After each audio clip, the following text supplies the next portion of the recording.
Johnny Carson dropped his cue cards, Doc Severinsen stopped the music, and the audience froze because what they saw on Jerry Lewis's face was more powerful than any joke. The Tonight Show was in full swing.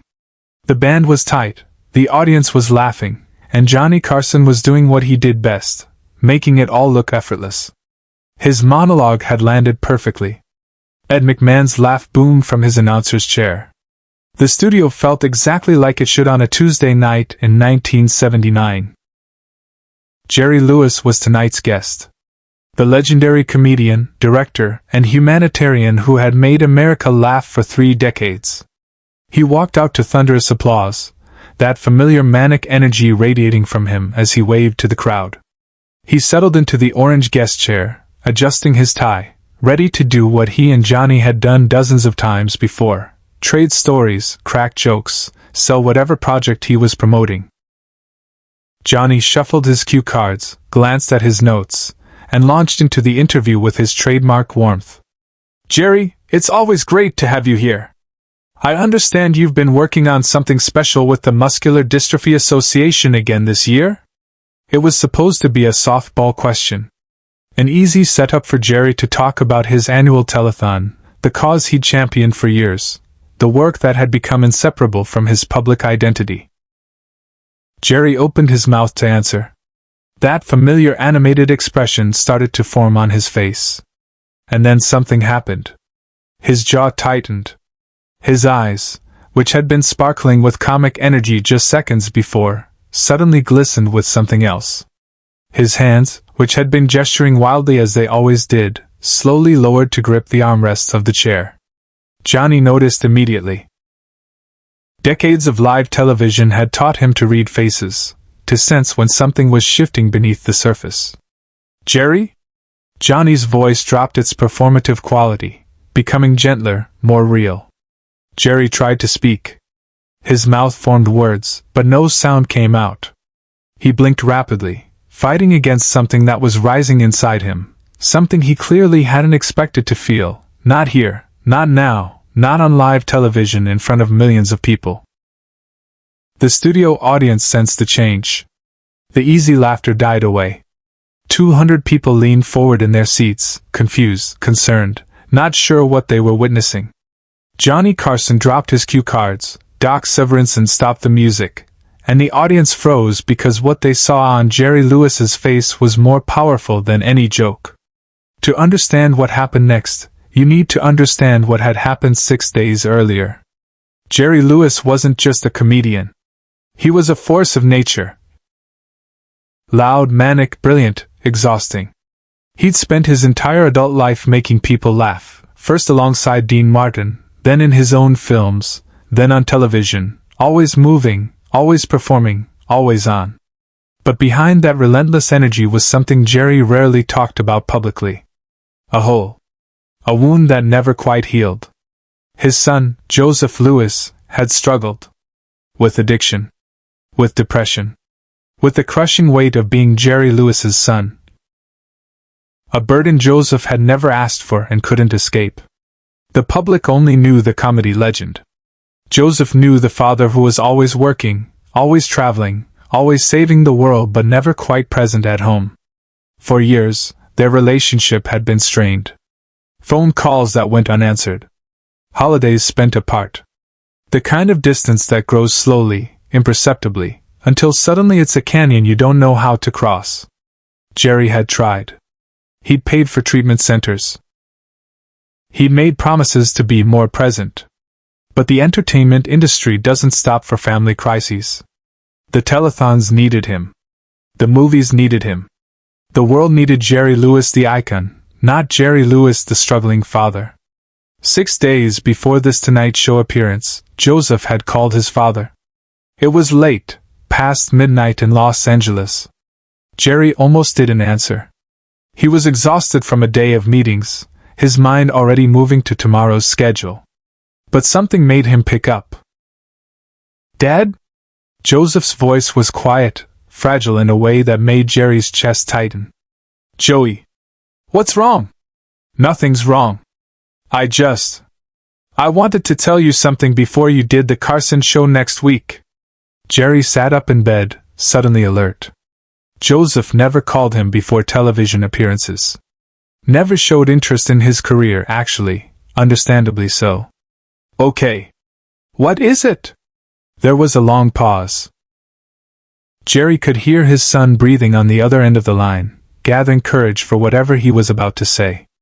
I've been clean for 90 days, Joseph said finally. Really clean this time. And I've been in therapy, talking about us. About everything. And my therapist asked me something that I haven't been able to stop thinking about. What did he ask? He asked me to name one moment when I felt like you really saw me.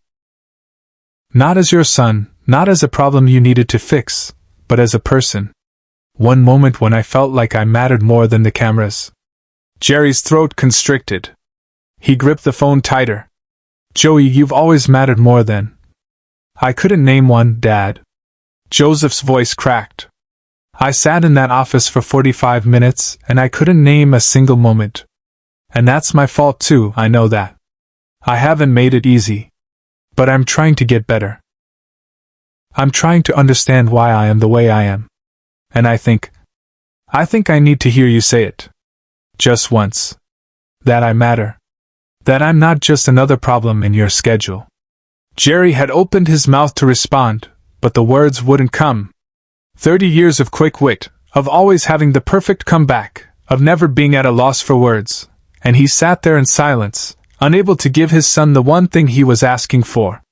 I should let you sleep, Joseph said finally, his voice resigned. I know you have a big week.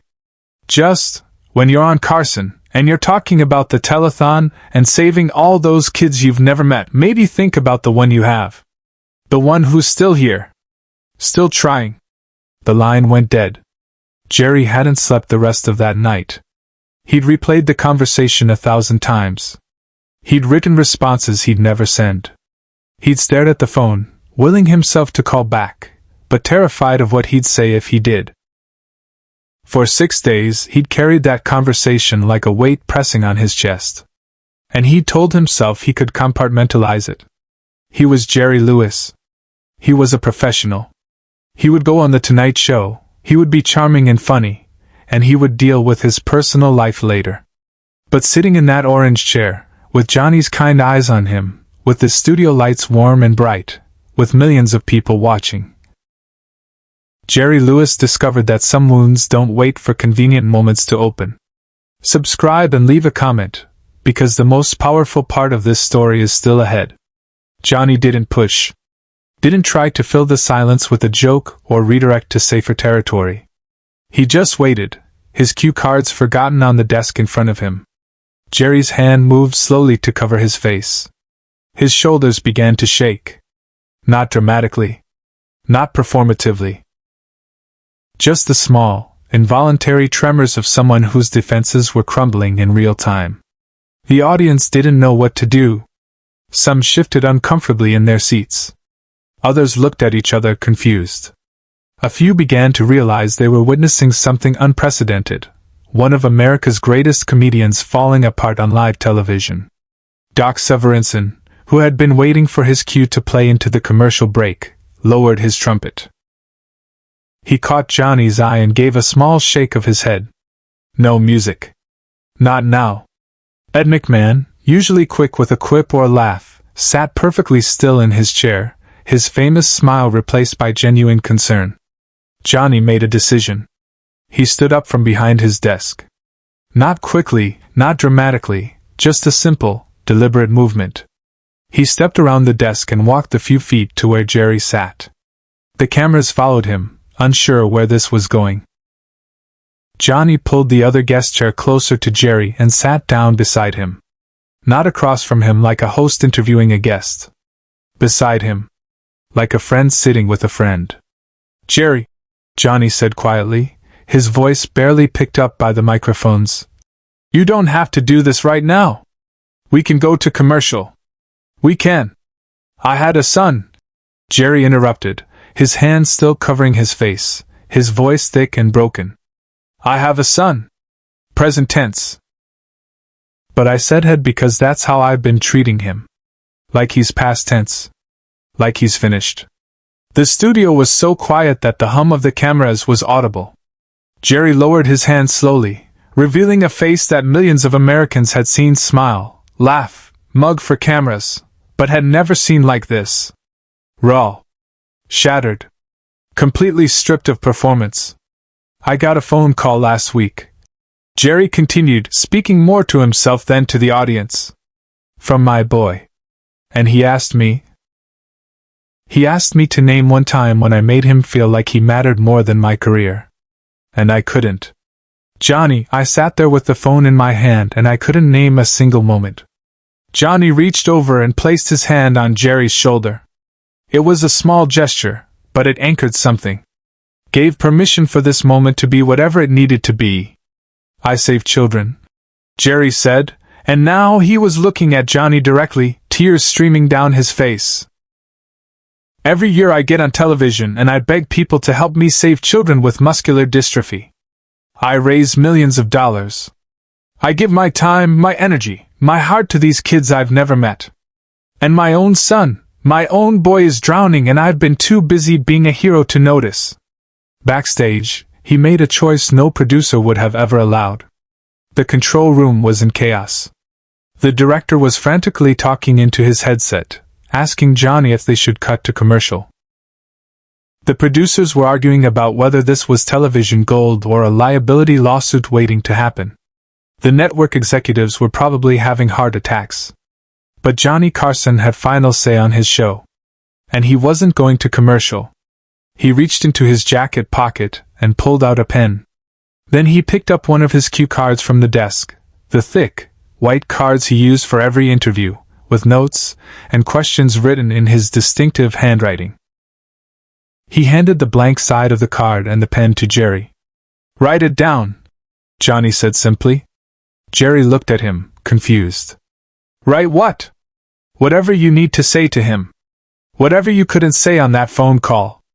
Write it down right now. We'll wait. It was an absurd suggestion. They were on live television. Millions of people watching. Commercial breaks approaching. Studio audience waiting. This wasn't how talk shows worked. But Jerry took the card. He took the pen. And with shaking hands under the hot studio lights, in front of cameras and crew and strangers, Jerry Lewis began to write. The audience watched in complete silence. Some were crying. Others sat frozen, unsure if they should even be here for this moment. But no one looked away. Johnny stayed beside him, one hand still on Jerry's shoulder, bearing witness to something that transcended entertainment. Jerry wrote for maybe 2 minutes. It felt like an hour. When he finished, he stared at the card for a long moment, then folded it carefully and pressed it against his chest. Can I tell you what I wrote? Jerry asked Johnny, his voice steadier now, something like relief in his eyes. Only if you want to. Jerry took a breath. Then he turned slightly to address the audience, not as Jerry Lewis the performer, but as a broken father who had just realized something essential.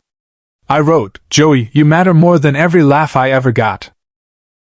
More than every award. More than every dollar I ever raised. You matter more than this show I'm on right now. I'm sorry I needed to fall apart on television to figure that out. I'm coming home. We're starting over. Tonight. The audience rose as one. Not in applause at first, just in recognition that they'd witnessed something sacred. Then the clapping began, soft at first, then building. Johnny stood and pulled Jerry into an embrace. Two men who'd spent their lives making people laugh, now crying on camera together. After the show, Jerry called his son from the NBC payphone. Joseph answered. They talked for 3 hours. Share and subscribe. Make sure this story is never forgotten. Jerry kept that cue card in his wallet until the day he died. Johnny never asked for it back. Some things matter more than television.